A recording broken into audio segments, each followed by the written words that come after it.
Olá, amigos que compõem o Grupo Espírita Maria de Nazaré. É uma alegria muito grande estarmos mais uma vez juntos para falarmos dos ensinamentos do Mestre Jesus.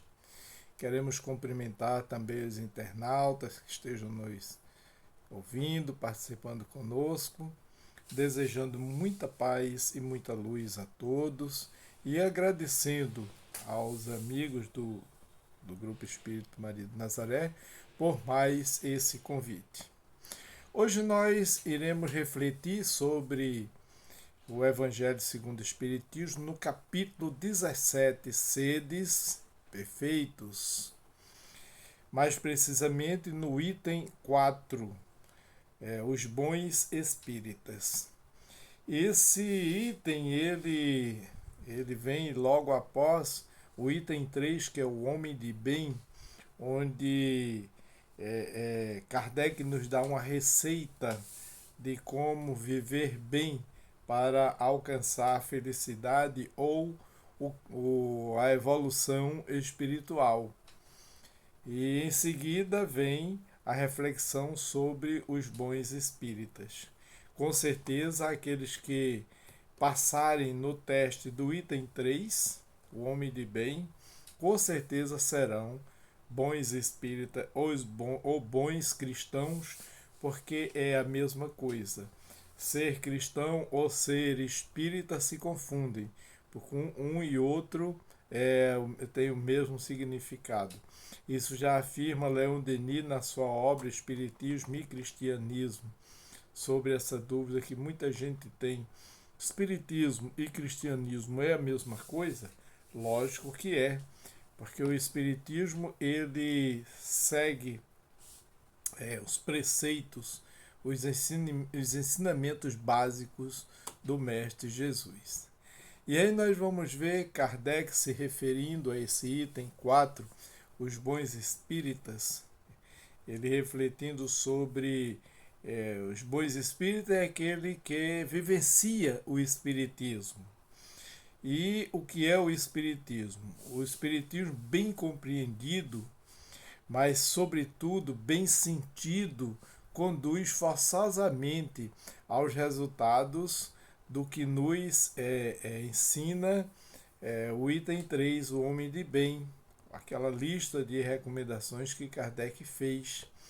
E aí nisso aí que se caracterizam o verdadeiro espírita ou o verdadeiro cristão, pois um e o outro é a mesma coisa. Mas, ainda com relação ao Espiritismo, nós vamos ver que ele não cria uma nova moral, ele apenas dá seguimento às máximas morais do Cristo. E ainda ele facilita aos homens a compreensão e a prática da moral do Cristo, ao nos dar ênfase sobre a fé sólida e esclarecida aos que duvidam e vacilam disso. Né? Muitos, porém, daqueles que creem na realidade das manifestações das comunicações espíritas não compreendem as suas consequências ou a sua finalidade, nem o seu alcance moral, ou se os compreendem, não os aplicam a si mesmo. Sabemos que a questão das comunicações elas chamam muito a atenção das pessoas, a curiosidade é algo que as pessoas ficam assim querendo ver, participar, conversar com os espíritos, tirar suas dúvidas, querer que os espíritos resolvam os nossos problemas, quando a função não é bem essa. O objetivo desse intercâmbio é fortalecer esse conhecimento e buscar dos espíritos esclarecimentos para que a gente possa se conduzir adequadamente na Terra. Isso os espíritos elevados, embora tenham aqueles que também nos desaconselham, mas aqueles que ainda estão arraigados ao mal, né? Às impurezas da alma. Mas aqueles que já evoluíram, eles só contribuem para o nosso verdadeiro progresso espiritual, a nossa evolução. Mas aí uma pergunta: Será por falta de uma precisão da doutrina espírita que acontece tudo isso que as pessoas não entendem, não compreendem? E Kardec ele responde que não, porque ela, a doutrina espírita, não contém nenhuma alegoria, nem figuras que possam dar lugares às falsas interpretações. A clareza é a sua própria essência, e é isso que lhes dá força para que atinja diretamente a inteligência do ser humano. Nada tem de mistérios, e os seus iniciados não possuem nenhum segredo que seja oculto ao povo. Tudo é claro, tudo é simples. Embora há aqueles que digam, não, o Espiritismo é uma doutrina elitista, uma doutrina só daqueles que têm uma graduação de conhecimento muito alto, para os acadêmicos, não. Ele é para os simples, como Jesus foi para os simples, para os pescadores. O Espiritismo também é para o grande povo, e todos compreendem desde que queiram. Até porque, além da simplicidade, nós sabemos que tem espíritos que, mesmo nessa existência, ele não tenha um conhecimento mais amplo da escolaridade, mas ele traz a sua bagagem de conhecimento que facilita a compreensão das coisas quando eles escutam nessa existência atual, né? Mas aí outro questionamento. Seria necessário, então, para compreender a doutrina espírita, uma inteligência fora do comum? E a resposta também é não. Para compreender os princípios da doutrina espírita, não precisa ter uma inteligência diferenciada. Todos nós somos seres inteligentes, uns com inteligência mais aguçada e outros menos. Mas os princípios da doutrina espírita, eles são para todos. Todos nós compreendemos, né? Então, o Kardec também diz que não, pois veem-se homens de notória capacidade e não compreendem, enquanto inteligências vulgares, até mesmo de jovens que mal saíram da adolescência e compreendem a doutrina espírita e apreendem com admirável justeza as suas mais delicadas nuances. Eu já vi pessoas, senhores, senhoras, semi-analfabetos, outros analfabetos, e que compreendem e compreendiam os princípios da doutrina espírita como ninguém. Enquanto que muitos acadêmicos, pessoas com formação acadêmica as mais variáveis possíveis, super inteligentes, mas para os conhecimentos da escola, não para a inteligência dos sentimentos, que é bem diferente. E por que isso acontece? Acontece porque a parte de qualquer maneira material da ciência não requer mais do que os olhos para ser observada, enquanto que a parte essencial, o espírito, exige um certo grau de sensibilidade que podemos chamar de maturidade ou senso, ou do senso moral. Maturidade é essa, independente da idade, do grau de instrução, porque é inerente ao desenvolvimento, no sentido especial, do espírito encarnado. Todos nós temos inteligência. Agora, cada um também tem o livre arbítrio, ou dentro dos seus processos reencarnatórios, dificuldade de expandir e de vivenciar essa inteligência com mais precisão, com mais desenvoltura. Mas um dia todos nós compreendemos isso, feita aquela música, né? Um dia todos nós seremos anjos. É só trabalhar e acreditar que um dia seremos. E será. Mas aí, continuando, em algumas pessoas os laços materiais são ainda muito fortes para que o espírito se desprenda das coisas terrenas. Sabemos que ao longo dos séculos o homem sempre foi muito apegado às coisas materiais, aos bens, à posse das coisas. esquecendo até que quando saímos desse invólucro carnal, não levamos nada, fica tudo aqui, né? Tanto rico, pobre, branco, mal, bem, o resultado é o mesmo, né?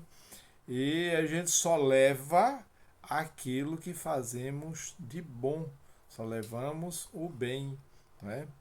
E aí, é, esse nevoeiro que envolve algumas pessoas, que impede a visão do infinito, eles porque não conseguem romper facilmente com os gostos e os seus hábitos e não compreendem que possa haver nada melhor que aquilo que possui. É o aqui e agora. Não se tem assim uma ideia da vida futura, do que hoje nós estamos trabalhando e preparando-nos para o amanhã. Não é? O presente é bom, o viver agora é bom, mas construir para o futuro ainda é melhor. E é essa a proposta nossa aqui na Terra.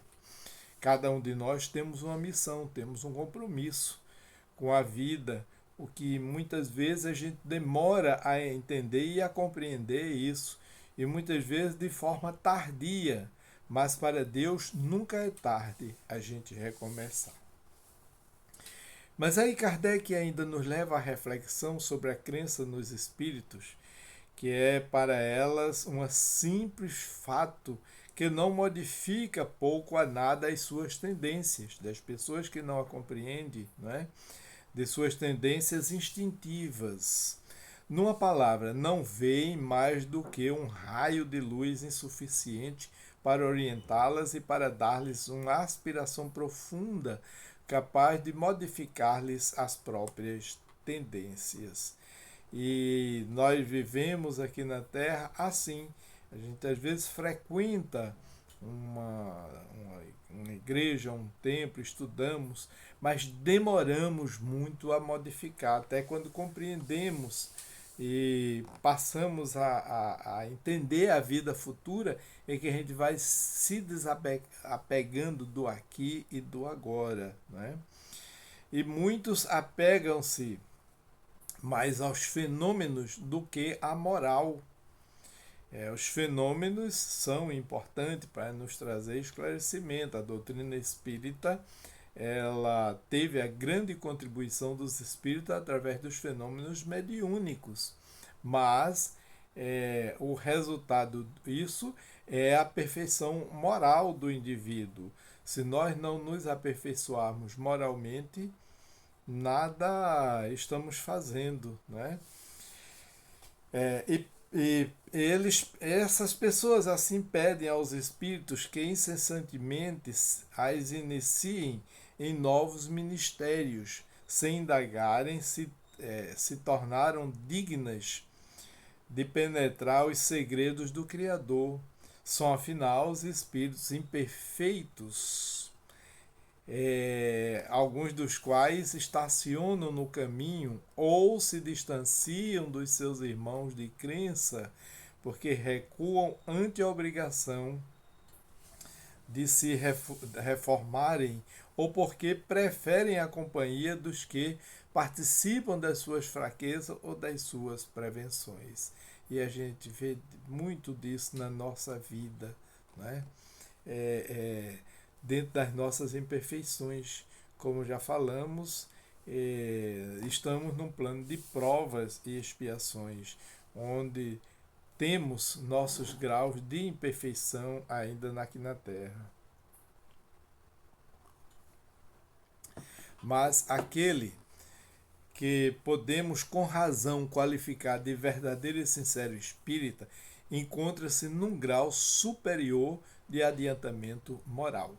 E aí o que vai caracterizar ou tornar o espírita verdadeiro é a sua superioridade moral, é a sua mudança atitudinal aqui na Terra, é a vivência do verdadeiro cristianismo. Muitas vezes nós conhecemos a doutrina, conhecemos os princípios bíblicos, mas não vivenciamos, não mudamos os nossos hábitos, as nossas tendências.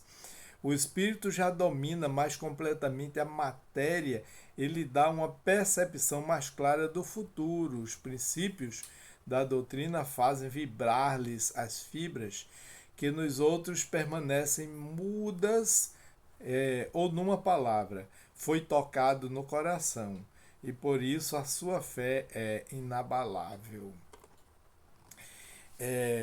Um é como o músculo que se comove com os acordes. Perdão. Um é como o músico que se comove com os acordes, e outro apenas ouve os sons. Mas o que é realmente ser espírita? E muitos de nós temos essa dúvida: será que eu realmente sou espírita? Mas aí Kardec ele nos deixa essa recomendação, onde ele diz que reconhece o verdadeiro espírita pela sua transformação moral e pelo esforço que faz para dominar suas más inclinações. Enquanto um se compraz no horizonte limitado do outro, que compreende a existência de alguma coisa melhor, esforça-se para se libertar e sempre o consegue quando dispõe de uma vontade firme. Mas o que estamos fazendo aqui para nos melhorarmos e sermos considerados bons espíritas? Não se denominam bons espíritos porque frequentemente todas as sessões de sua casa espírita ele frequenta. Não, não é por isso.